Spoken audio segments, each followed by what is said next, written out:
저는 오늘 그 백성이 가질 것, 그 백성이 가져야 할 것, 가지게 될 것, 그런 내용을 가지고 말씀을 드리겠습니다. 아마 이 얘기는 오래전에 있었던 유명한 얘기 때문에 혹 들으신 분 계시면은 한 번 더 들어주시기를 바랍니다. 한국 전쟁이 일어나기 전에 경상북도 김천 한 교회에서 젊은 목사가 목회를 하고 있었습니다. 그런데 그는 미국으로 유학 갈 꿈을 갖고 그리고서 이제 유학길에 오르는데 결혼한 지 별로 오래되지 아니한 아내가 걸립니다.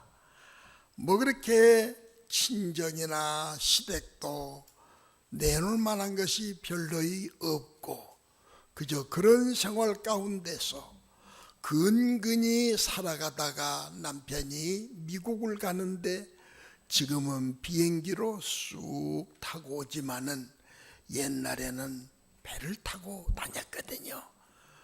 이 배가 멋대로 옵니다. 한 달을 가기도 하고 석 달을 가기도 하고 가다가 짐을 푸고 내리고 목사님은 가서 공부를 열심으로 해서 박사학위를 땄고 틈틈이 나가서 파타임을 해가지고 가지고 간 가방에다가 돈을 모았습니다. 목표 이 가방에 돈을 하나 채우는 거다.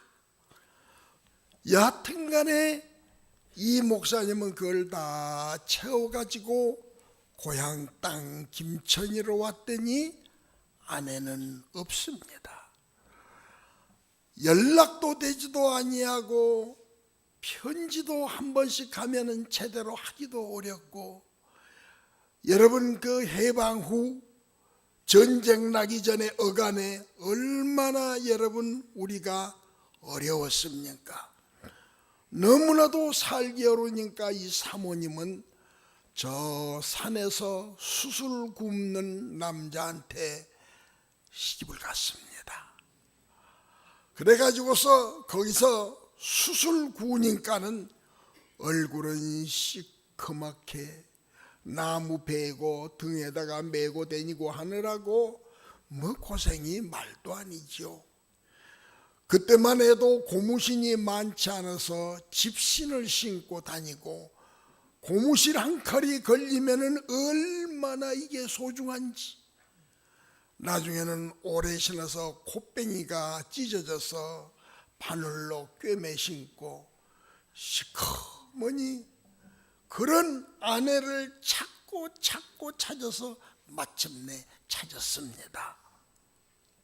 여보, 이거 웬일이요? 남편은 눈물이 나서 그리고 들고 갔던 가방을 통째로 쑥 굽는 사람에 내밀며 이 여자는 내가 하나님 앞에 약속을 하고 얻은 아내입니다. 돌려주시기를 바랍니다. 그리고서 이제 손을 잡고 내려옵니다.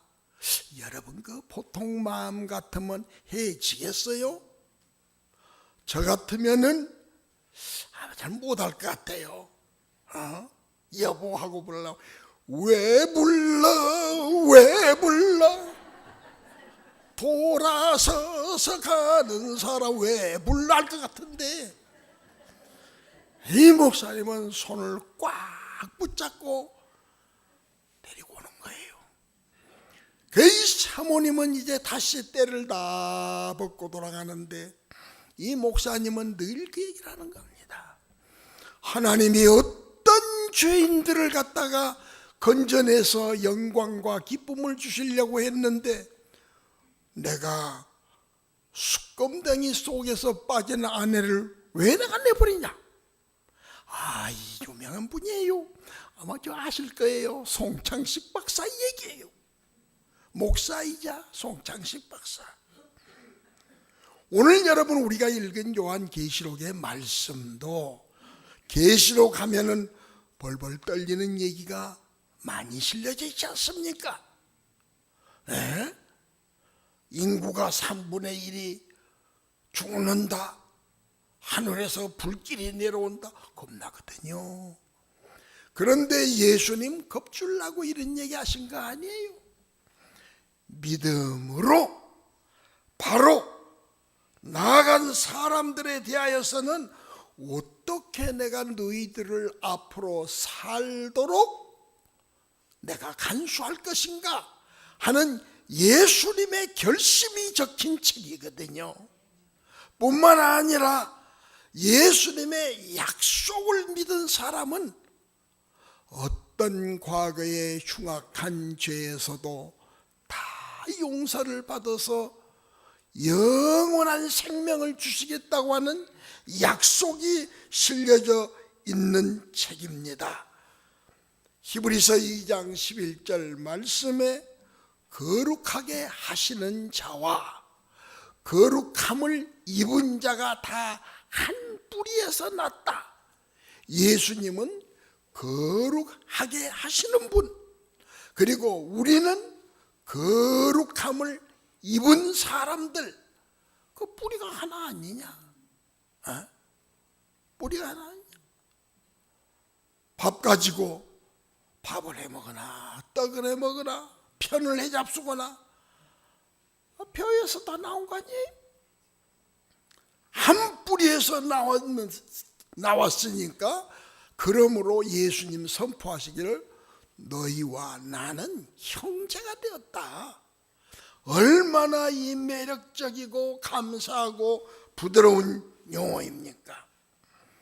그래서 우리를 히브리서 2장 12절로 17절 말씀을 압축해서 말씀드리자면은, 왜 예수님이 사람 몸으로 혈과 육, 흐르는 피와 여기에 덮여진 살덩어리를 가진 인간으로 태어났느냐?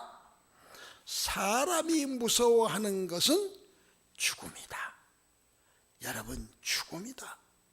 한국에서는 뭐 하다가 잘못하면 너 임마 죽었자 그런 소리 잘하죠. 여러분, 미국에서는 화나더라도 참으시기 바랍니다. 그거 잘못했다가 골로 가는 수가 있어요. 미국 법은 그렇지 않습니다. 죽음에 겁내는 마귀, 이와 같은 마음을 주는 마귀의 일을 우리 주님이 멸하기 위해서, 그리고 이것을 통하여 어떻게 되느냐? 예수님이 대제사장이 되어서 우리에게 마음의 평안을 주기 위해서 오셨다고 했습니다. 베드로전서 2장 5절은 너희도 산 돌같이 신령한 집으로 세워지시고 예수 그리스도로 말미암아 하나님이 기쁘시게 받을 신령한 제사를 드릴 거룩한 제사장이 될지니라. 예수님 우리 보고 제사장 되라고 하십니다. 당신 자신은 대제사장, 우리 보고는 제사장. 여러분 아시다시피 제사장은 예배를 드리기 위한 자녀들 아닙니까? 세우신. 그러면은 하나님께서는 옛적에는 구약의 제사장, 로마 카톨릭만 해도 사제들, 그러나 우리 개신교 말씀으로 돌아가자. 우리 모두 하나님이 세우신 제사장들이다. 이래가지고서 하나님께서 우리들에게 너희들이 신령한 제사장이 될지니라 하고 선포를 하셨습니다. 부탁의 말씀은 이런 축복을 받은 여러분들이 예배 소홀, 예배 무시, 예배 불경건, 예배 빠짐, 우리가 조심히 살아야 됩니다. 두 번째로는 우리를 보고 왕과 같은 왕의 백성들이라고 그랬습니다. 늘 우리 주님을 향하여 만왕의 왕이라고 했는데 사도 베드로가 말하기를 그러나 너희는 택하신 족속이요 왕같은 제사장이요. 우리가 언제 왕 되겠다고 제사장 되겠다고 했나요? 예수님이 왕이시고 예수님이 대제사장이기 때문에 우리가 한 형제가 돼서, 그래서 우리에게도 이와 같은 은혜를 같이 나누어 주신다는 겁니다. 왕같은 제사장, 택하신 족속, 거룩한 나라의 백성, 이 칭호를 우리 주님은 주셨고, 또 뿐만이 아니라 이와 같은 우리 주 예수님이 하신 것이 말씀에 의하여 이루어졌다. 여러분, 말씀이 뭐냐? 하나님에게서 나오는 약속입니다. 여러분, 아무리 그래 먹고 살기가 어렵다고 목사 부인이 숯검덩이를 뒤집어 쓰고 산속에 가서 참나무 덩어리를 베며 그걸 고가지고 머리에다 이고 사이소 하고 돌아다니다니, 이거 생각하면은 글쎄 저같이 속이 좁은 사람은 왜 불러 소리 해야 된다니까요. 그걸 못 봐요. 그러고 또 성경적으로도 보면 당당하지 않아요? 내가 먼저 신발을 바꿔 신었나? 네가 먼저 그랬지. 얼마든지 책임이 그럴 수가 있지만 약속이 소중하면은 그런 말이 안 나옵니다. 사람의 마음속에 예수 그리스도의 영으로, 그 진리로, 그 생명으로 마음이 다가지는 사람은 막말을 하고 싶어도 못해요. 여기까지 인간적으로는 나와도 꿀꺽하면서 덕되고 하나님이 기뻐하시고 거룩한 말로 바뀌죠. 성경 요한복음 1장 1절로 4절까지에 태초에 말씀이 계시니 이 말씀은 곧 하나님이시라. 말씀이 우리와 함께 계셨고 이 말씀은 생명의 빛이라고 그랬습니다. 여러분, 생명의 빛. 그러면 그 말씀을 누가 받습니까? 공산당이 받겠습니까? 모슬렘들이 받겠습니까? 여기 앉아있는 우리들이 그 예수를 믿고 모시고 따르고 의지하는 것입니다. 다른 사람이 하는 게 아닙니다, 여러분. 그런데 이 예수 그리스도의 말씀의 생명이 우리 속 사람들에게 거하게 되는 것이, 여러분, 두 가지 뜻이 있어요. 예수님은 선지자이면서 예언자이시기 때문에 예수님은 요한계시록 같은 말씀도 하실 수가 있고, 마태복음 24장에 장차 이 세계가 어떻게 된다고 하는 것을 말씀하실 수가 있습니다. 그러나 우리는 못해요.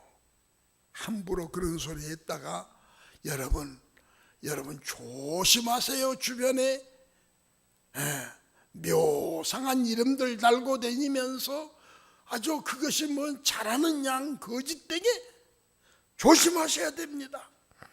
우리에게는 오직 하나님이 주어진 말씀이 있는데, 이 말씀, 이것이 에베소서 1장 17절 말씀에 보면은 우리 주 예수 그리스도의 하나님 영광의 아버지께서 지혜와 계시의 영을 너희에게 주사 하나님 아버지를 알게 하시고, 지혜와 계시의 영, 계시 주신다는 게 아닙니다. 계시와 같이 깨달으며 하나님을 향하여, 말씀을 향하여 마음이, 그러니 여러분, 신앙이 발전된다고 하는 것은 달리 여러분 되는 게 아닙니다. 내 심령 속에 말씀에 대하여 자꾸 자꾸 열려가는 마음이 생겨야 신앙은 발전되는 것입니다.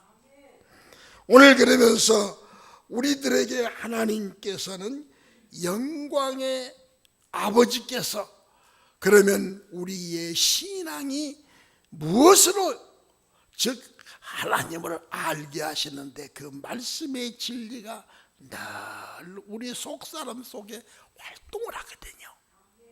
그래서 좀 전에 말씀드린 것처럼 예수 예언자이시다. 앞을 내다보고 역사를 다 내다보고 오늘 이 읽은 본문의 말씀도 알파와 오메가라고. 그러나 우리에게도 예언자 이 말씀은 두 가지 뜻이 있습니다. 예수님에게 적용될 때는 미리 말할 예 혹은 내다본다고 해서 미리 내다볼 예 이건 한문에 그렇게 구분이 돼요. 그러나 우리가 말하는 예언이라고 하는 것이 뭐냐면 우리는 가질 예, 감추일 예, 받을 예 그래가지고 영어로 말하면 save 우리는 주어진 말씀을 내 마음속에 여기에 넣어놓고 이것을 생각하고 이것을 명상하고 다윗은 시편 1편에 여호와의 말씀을 묵상하는 것이 시냇가에 심은 나무가 열매를 맺는 것처럼이라고 그랬죠. 주의 말씀 내 속에 살아서 그래서 여기에서 역사하는 말씀은 곧 내 생활에 적용이 되고 그러면은 이 하나님의 말씀이 먼저 요한복음 15장 3절에 뭐라고 하셨느냐 하면은 내가 너희에게 일러준 말로 너희는 깨끗해졌다. 그 잘 겉으로는 못 느끼잖아요. 어떻게 느낍니까 여러분? 육신을 가지고 있는데. 그러나 예를 들어서 여기에 뭐가 묻으면은 물을 가지고 씻으면은 깨끗한 것이 보이지만 우리 속은 안 보여요. 지구를 7바퀴 반이나 돌고도 남는다는 우리 몸속에 있는 핏줄이 어떻습니까? 심장에서 펑펑 펌프질을 해서 내뿜으면은 이것이 삥하니 돌아서 정맥과 동맥이라고 하는 원리를 통해서 우리 속에 산소를 공급하고 그러면서 우리의 몸을 깨끗하게 하는 역할을 하거든요. 하나님의 이 말씀이 우리는 모르지만은 하나님의 약속의 진리가 너희가 그 일러준 말로 내가 너희를 깨끗하게 한다. 또 이 그 말씀에는 영원한 생명이 있습니다. 요한복음 12장 50절 말씀에 나는 그의 말이 하나님의 말씀이 영생인 줄 아노라. 요한복음 6장 63절에는 살리는 것은 영이니 육은 무익하니라.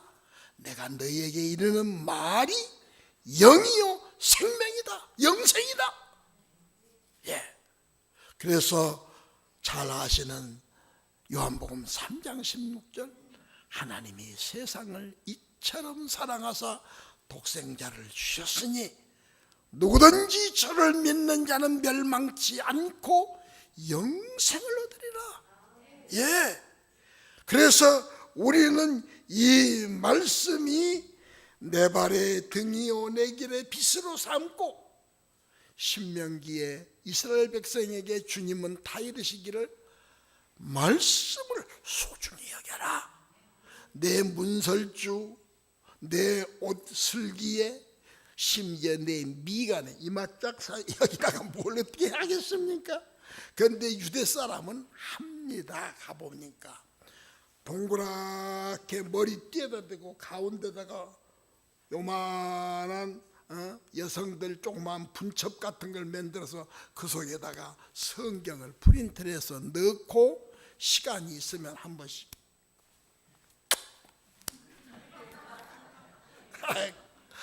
참 웃음이 나더군요. 말씀을 사랑해라.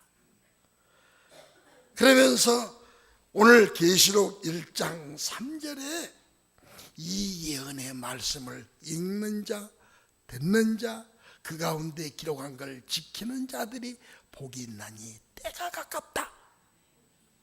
너희에게 들은 바 전해진 말씀이 듣고서 혹 흘러 떠내려가 버릴까? 삼가하라고 말씀을 해 주셨습니다. 여러분, 성경에 복이라고 하는 말이 자주 나오죠. 복이 뭔가요? 사람마다 달라요, 이 복이. 예? 응? 남편이 갖다 주는 것이 적으면은 아이고 한 주먹 좀 집어다 주지. 그것이 이루어지면 복으로, 몸이 약한 사람은 건강을 복으로. 예. 그 전에 어떤 남편이 하도 부인이 어디 갔다 오면은 죄야 저 입 좀 닫아지는 복을 주옵소서. 개념이 다릅니다. 그러나 성경이 말하는 복은 하나님의 자녀들을 유익하게 해주기 위하여 하나님이 내려주시는 은혜의 배려, 그것이 축복이에요. 그 백성을 사랑하셔서 내려주시고 유익을 주시기에 배려해 주시는 하나님의 은혜.